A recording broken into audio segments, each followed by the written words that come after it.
દર્ભાવતી ડભોઈ તાલુકાના મંડળા ગામે મંડળા premier league cricket ટુર્નામેન્ટની final મેચમાં ધારાસભ્ય શૈલેષ મહેતાએ ઉપસ્થિત રહી વિજેતા ટીમને ઇનામ આપી પ્રોત્સાહિત કર્યા. સાથે જ યુવા ખેલાડીઓ સાથે ધારાસભ્યએ ક્રિકેટનો આનંદ પણ લીધો હતો.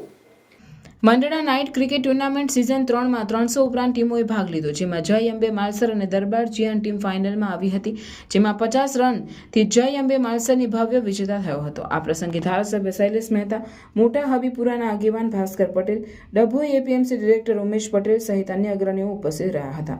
ટુર્નામેન્ટ આયોજક યાજ્ઞિક ભટ્ટ, હાર્દિક તેમજ તેમની ટીમ દ્વારા સુંદર ટુર્નામેન્ટનું આયોજન કરવામાં આવ્યું હતું.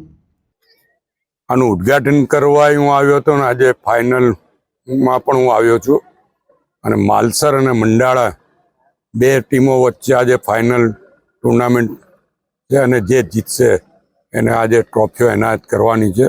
ત્યારે હું બંને ટીમોને શુભેચ્છા આપું છું. આમાં કોઈ હારતું નથી, કોઈક જીતે છે અને બીજી ટીમ શીખતી હોય છે. જે ભૂલો કરે એ બીજી વાર એ ભૂલો રિપીટ ના થાય એનું કાળજી રાખે તો એમને પણ ચેમ્પિયન બનવાનો મળે.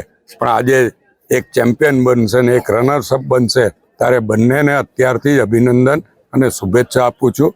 અને આ રમત એ સ્પોર્ટ્સમેન સ્પિરિટની રમત છે, ત્યારે આવી જ ભાવના કાયમ માટે જિંદગીમાં જળવાઈ રહે એની પણ શુભેચ્છા પાઠવું.